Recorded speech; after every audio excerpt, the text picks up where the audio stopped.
সংখ্যানুপাতিক হারে নির্বাচন হওয়ার এখনই মোক্ষম সময়, কারণ এর মতো গোল্ডেন টাইম বাংলাদেশে আর কখনো আসবে বলে আমার কাছে মনে হচ্ছে না। বাংলাদেশের সমগ্র জনগণের আশা আকাঙ্ক্ষা যদি আপনি বাস্তবে প্রতিফলিত করাতে চান, তাহলে উচিত সমগ্র বাংলাদেশের আগামী জাতীয় সংসদ নির্বাচনের পদ্ধতিটাকে ঢেলে সাজানোর স্বার্থে সংখ্যানুপাতিক হারেই নির্বাচন অনুষ্ঠিত করা।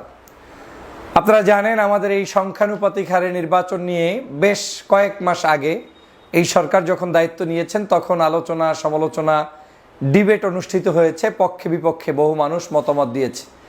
আমি ব্যক্তিগতভাবে এটার পক্ষে মতামত দিয়েছি এবং আমি বলেছি যে সংখ্যানুপাতিক হারে নির্বাচনই মূলত প্রমাণ করে দিতে পারে যে বাংলাদেশের জনগণের মূল যে চাহিদা, জনগণ যে তার নিজস্ব একটি ভোট ব্যালটের মাধ্যমে সে প্রকাশ করছে, কিংবা তার ভোটটা যে একজন পার্টিকে সে দিচ্ছে, সেটার পূর্ণাঙ্গ মর্যাদা এই সংখ্যানুপাতিক হারে নির্বাচন হলেই তিনি পান।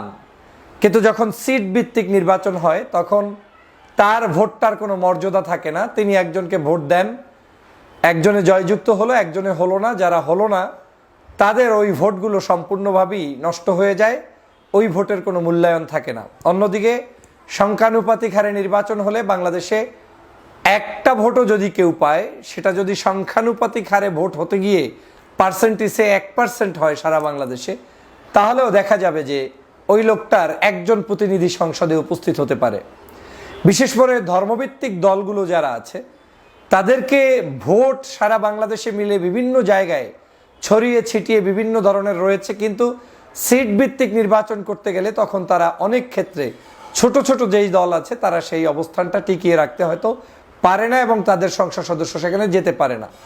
তাহলে এই সংসদ হয়ে ওঠে একরোখা, এই সংসদ হয়ে ওঠে সম্পূর্ণ স্বৈরতান্ত্রিক, যে কারণে সংসদের মধ্যে ভিন্ন কোনো মতের, ভিন্ন কোনো দলের সদস্যের সংখ্যা আমরা তেমনটা পাই না। যেমন ফ্যাসিস্ট শেখ হাসিনা গত 16 বছর এই বাংলাদেশের যে সিস্টেমেটিক নির্বাচন যেভাবে চলছে, এই নির্বাচনের মাধ্যমেই ঢুকে গিয়ে সমস্ত নির্বাচন পদ্ধতিটাকে নস্যাৎ করে সম্পূর্ণ সংসদটাকে তিনি, তার পরিবার এবং তার দলের বানিয়েছিলেন, অথবা দলের অনুসারীদেরকে, দোসরদেরকে বানিয়েছিলেন। কিন্তু সংখ্যানুপাতিক হারে নির্বাচন হলে তখন আর এই দোসর প্রতিষ্ঠিত হওয়ার কোনো সুযোগ এখানে নেই। এখানে যেই পার্টিকে সর্বোচ্চ ভালো জনগণ বাসবে, সেই পার্টি সর্বাধিক সংখ্যক জনগণের রায়ের ভিত্তিতে পার্লামেন্ট মেম্বার বানাতে সক্ষম হবে। তারপরে যারা সক্ষম হবে তারা সেকেন্ড, থার্ড, ফোর্থ, এভাবে করে আপনার 10টা দলও সংসদের মধ্যে যেতে পারে, 15টা দলও যেতে পারে, আরও কম যেতে পারে, বেশি যেতে পারে, কিন্তু সবাই মিলে কিন্তু সংসদে প্রতিনিধিত্ব করার সুযোগটা পায়। আর যখনই তাদেরকে আমরা এই সুযোগে না আনবো, তখন তারা সেই সুযোগটা পায় না। আমাদের বাংলাদেশের সংখ্যানুপাতিক হারে নির্বাচন নিয়ে একটি নেগেটিভ ক্যাম্পেইন হয়েছিল গত কয়েক মাস আগে, যখন আমরা এগুলো নিয়ে আলোচনা করেছি। কি হয়েছে যে সংখ্যানুপাতিক হারে নির্বাচন পদ্ধতি খুবই ভালো, তবে আওয়ামী লীগ যেহেতু এখন পর্যন্ত নিষিদ্ধ হয়নি, আওয়ামী লীগ নির্বাচনে আসলে তারা সংখ্যানুপাতিক হারে এই দোসররা আবার সংসদে ঢোকার সুযোগ পেয়ে যাবে। কারণ যে কোনো জায়গায় ভোট হলে আপনার যদি 2% করেও ভোট পায়, তাহলে 6টা এমপি তারা হয়ে যাবে। এরকম করে 3% পাইলে 9টা হবে, 4% পাইলে 12টা হবে, 5% পাইলে 15টা হবে। এই কারণে সারা বাংলাদেশের মধ্যে পক্ষে এবং বিপক্ষে মতামত ছিল যে আওয়ামী লীগ আসতে পারে। যেহেতু এখন আওয়ামী লীগ নিষিদ্ধ হয়ে গিয়েছে, তা এখন আওয়ামী লীগ আর এই বাংলাদেশের জাতীয় সংসদে ঢোকার কোনো সুযোগ নেই। তারাই ঢুকবে যারা ফ্যাসিবাদ বিরোধী আন্দোলন সংগ্রাম করে বাংলাদেশের মানুষের হৃদয়ে স্থান করেছে, তারা আজকের জয়যুক্ত হবে। এখন যদি বাংলাদেশ জাতীয়তাবাদী দল, বাংলাদেশের সর্ববৃহৎ দল, তিনি যদি বাংলাদেশের সকল মানুষের 100% ভোট পায়, তাহলে 100% পাইলে 300 আসনই তার 300 এমপি হয়ে যাবে। সমস্যার কিছু নাই, জনগণ ভোট দিয়েছে, আমরা মেনে নিব। যদি দেখা যায় যে বিএনপি 100% পেল না, 50% পেল, কিংবা 40% পেল, কিংবা 60% পেল, যেটাই তিনি পাবেন সেই আনুপাতিক হারে তার মেম্বার অফ পার্লামেন্ট থাকবে। জামাত ইসলাম আপনার বাংলাদেশের সেকেন্ড লার্জেস্ট পার্টি মনে করি আমরা, কিন্তু তিনি যদি ভোটের বিপ্লব দিয়ে 100% ভোট নিয়ে আপনার 300 আসনের এমপি হয়ে যেতে পারেন, কোনো সমস্যা নেই। 200 আসনে হন, সমস্যা নেই। অথবা আদৌ তারা 20টা আসন পেলেন না, কোনো সমস্যা নাই। অথবা তারা চাইলে 30% করে যদি সারা বাংলাদেশে ভোট কাউন্ট করে, তাহলে 90টা আসন তারা 300 আসনে পেতে পারে। এভাবে করে তারা তাদের জায়গায় সমতার ভিত্তিতে তাদের সংসদ সদস্য কিন্তু সংসদে নিতে পারে। ঠিক তেমনিভাবে ইসলামী আন্দোলন বাংলাদেশে যদি তার 10% ভোট থাকে, 20% থাকে, 50% থাকে, যেটাই থাকবে, আমার কথা হচ্ছে এমনও হতে পারে আমি যাদের কথা বলেছি এদের কারো আমি যে পার্সেন্টেজ বলেছি আদৌ সেই পার্সেন্টেজের ভোট বাংলাদেশে তাদের নেই, যেটা আছে সেটাই পাবে। 10 হোক, 50 হোক, 40 হোক, ওই পার্সেন্টেজে তিনি তার মানুষগুলো সারা বাংলাদেশে ব্যালট পেপারগুলোতে ভোট দিবে।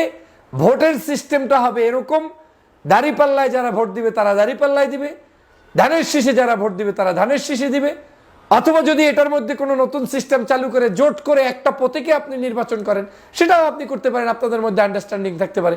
অথবা আপনি জোট না করে ভিন্ন ভিন্ন পার্টির মার্কা দিয়ে আপনি ইলেকশন করতে পারেন।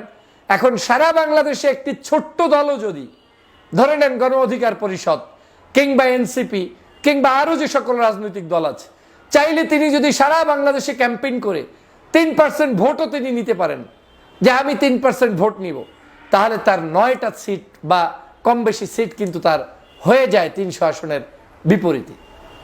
সে কারণে আমি এখনো দিব্যি মনে করি এই আনুপাতিক হারে নির্বাচনটা বাংলাদেশের আগামীর সংসদকে প্রাণ ও চাঞ্চল্যপূর্ণ করবে এবং বাংলাদেশের স্বৈরাচার ঠেকাতে এর বিকল্প কোনো পদ্ধতি নেই। স্পষ্ট কথা, সংখ্যানুপাতিক হারে নির্বাচন হলে বাংলাদেশের ছোট্ট রাজনৈতিক দল হতে পারে আপনার আদর্শের ভিন্ন, বামপন্থী রাজনীতি করে, তাকে চ্যালেঞ্জ ছুড়ে দিয়ে তার মাঠে তাকে ছেড়ে দিবেন। জনগণ যদি তাকে 1% ভোট দিয়ে একটা সংসদ সদস্য পাঠায়, কোনো সমস্যা নেই, সারা বাংলাদেশের জনগণ তাকে নিয়ে আসলো সংসদে। এভাবে করে প্রত্যেকে তার ন্যায্যতার ভিত্তিতে সংসদে যেতে পারবে। আর যদি সেটা না হয়, তাহলে ওই বড় দলগুলো আপনার উপরে যে ধরনের চাপিয়ে দিবে, আপনাকে সেটাই মেনে নিয়ে তারপরে রাজনীতি করতে হবে। যে কারণেই আজকের স্বৈরাচারের জন্ম হয়েছে।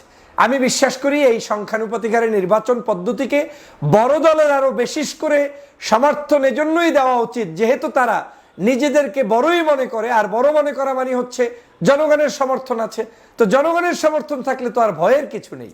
আপনি জনগণের কাছে ভোট ছুড়ে দিবেন, জনগণ আপনার পার্সেন্টেজে আপনাকে সর্বোচ্চ সংখ্যক দিয়ে সংসদের নেতৃত্ব দেওয়ার সুযোগ করে দিবে।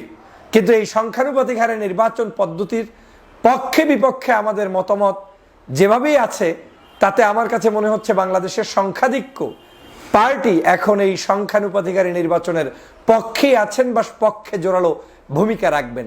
এবং এই সংখ্যানুপাতিক হারে নির্বাচন বিশ্বের প্রায় 170টি দেশে যেখানে গণতান্ত্রিক পদ্ধতিতে ইলেকশন হয়, তার মধ্যে অর্ধেক সংখ্যক রাষ্ট্রে এই সংখ্যানুপাতিক হারে নির্বাচন অনুষ্ঠিত হয়। এবং সবগুলো আমার চাইতে আধুনিক রাষ্ট্র, যারা আজকের এই সংখ্যানুপাতিক পদ্ধতিতে নির্বাচন করে তারপরে সমস্ত মানুষের ভোটকে গুরুত্বের সাথে নিচ্ছে এবং তাদের মতামতকে নিয়েই সংসদ গঠিত হচ্ছে। আরেকটি উল্লেখযোগ্য দিক হচ্ছে এই সংখ্যানুপাতিক হারে নির্বাচন হলে আমি একজন ভোটার, আমার ভোটটা যে আমি দিয়েছি সেটা আপনি দাবি করে বলতে পারবেন। ফর এক্সাম্পল, একজন ব্যক্তি ইমাম সাহেব, কারি সাহেব, আপনার মসজিদের ইমাম সাহেব, আলেম সাহেব, বিশ্ববিদ্যালয়ের শিক্ষক, রাস্তার একজন মানে কাজ করা একজন খেটে খাওয়া সাধারণ নাগরিক, কিংবা আপনার যে কোনো শ্রেণী পেশার মানুষ, তিনি একটা ভোট দিলেন, তার যেই পার্টিকে তিনি দিয়েছেন ওই পার্টির যে এমপি হবেন তার ভোটই হবেন। তার মানে তিনি প্রাউড করে বলতে পারবেন, আমি ভোট দিয়েছি দাঁড়িপাল্লায়, আমার এমপি পার্লামেন্টে আছে।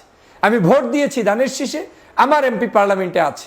আমি ভোট দিয়েছি হাত পাখায়, আমার এমপি পার্লামেন্টে আছে। আমি ভোট দিয়েছি এই যে মামুনুল সাহেবের কোনো দল কিংবা অন্য যে কোনো দল, তার একজন প্রতিনিধি পার্লামেন্টে আছে। এই যে আপনার বৈষম্যহীন একটি সুন্দর ব্যবস্থা, এটা কিন্তু এই সংখ্যানুপাতিক হারে নির্বাচন ছাড়া সম্ভব নয়।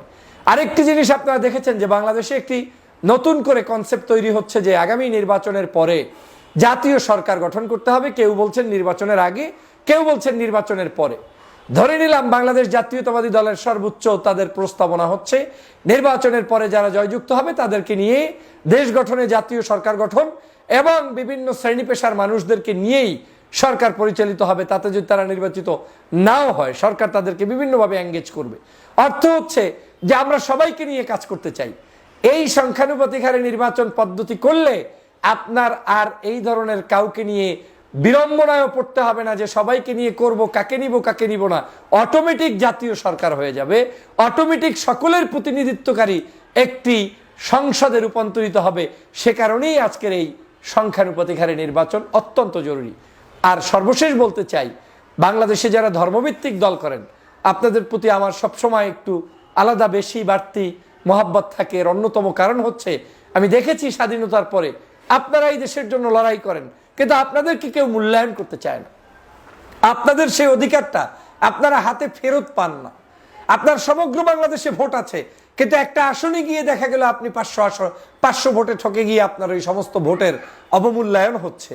সে কারণে আমি মনে করি আপনাদের সংখ্যানুপাতিক হারে নির্বাচন পদ্ধতি আসলে বাংলাদেশের এই জাতীয় রাজনৈতিক দলগুলোর প্রতিনিধি কিয়ামত পর্যন্ত আপনার সংসদে থাকবে। সে যত বড় স্বৈর শাসক আসুক আর অন্য শাসক আসুক, কেউ আপনার সামনে টাকতে পারবে না, কারণ আপনাকে আপনার সিট দিতেই হবে। আপনার নির্বাচনে যেই পার্সেন্টেজ আপনি পাবেন, সেই পার্সেন্টেজের প্রতিনিধি আপনার সংসদে থাকতেই হবে।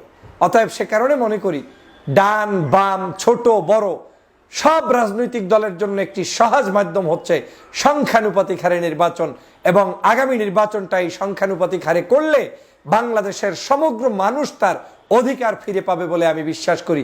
আসুন আমরা সংখ্যানুপাতিক হারে নির্বাচনের পক্ষে জনমত যাচাই করি, জনমতকে গঠন করি। এই সরকার যাতে এই সংখ্যানুপাতিক হারে নির্বাচনের জন্যই তার সর্বোচ্চ চেষ্টা অব্যাহত রেখে নির্বাচনের মাধ্যমে গণতান্ত্রিক প্রক্রিয়ায় দেশটাকে পরিচালিত করে, সেই উদাত্ত আহ্বান জানাবো। সে নির্বাচন ফেব্রুয়ারিতে হোক, কিংবা সে নির্বাচন এপ্রিলে হোক, কিংবা তার আকপিচ করে যেখানেই হোক না কেন, আমরা চাই বাংলাদেশের ভোটের অধিকার, এবং প্রত্যেকটা ভোটার যাতে নিশ্চিত করে বলতে পারে আমি ভোট দিয়েছি, আমার ভোটের এমপি পার্লামেন্টে আছে। সে কারণেই সংখ্যানুপাতিক হারে নির্বাচন অত্যন্ত জরুরি, এবং ইতিমধ্যেই বাংলাদেশের সিংহভাগ রাজনৈতিক দল এই মতের পক্ষে দিয়েছেন। আমার বিশ্বাস সমগ্র রাজনৈতিক দলই এই মতটাকে গ্রহণ করবেন, এবং আওয়ামী লীগকে সংসদে আপনি যে ঢুকতে দিবেন না, আপনি যে মনে করেছেন যে তারা আসতে পারে সংখ্যানুপাতিক হারে, সেই জায়গায় আওয়ামী লীগ আর এখন আসতে পারবে না। পাশাপাশি আওয়ামী লীগের ভোটগুলো আপনাদেরকে যদি দেয়, তাহলে যদি যারা অন্যায় করে নাই, অপরাধ করে নাই, সেই মানুষগুলো কেউ জামাতে ভোট দিবে, কেউ বিএনপিকে ভোট দিবে, কেউ আর এক দলকে দিবে, কেউ আদৌ দিবে না। সমস্যার কিছু নেই, বরং বাংলাদেশের সমগ্র মানুষ ভোট দিয়ে একজন ন্যায়নিষ্ঠাবান আদর্শ তার পছন্দের প্রার্থীকে সংসদে পাঠাতে পারলো।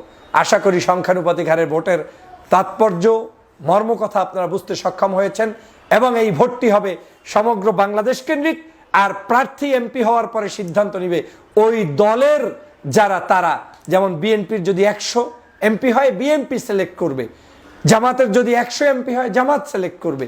এভাবে করে প্রত্যেকটি রাজনৈতিক দল তার মতাদর্শের পিপলদেরকে দেশের স্বার্থে জাতির স্বার্থে সংসদে নিয়ে আসবে, কিংবা জাতির প্রয়োজনে আরো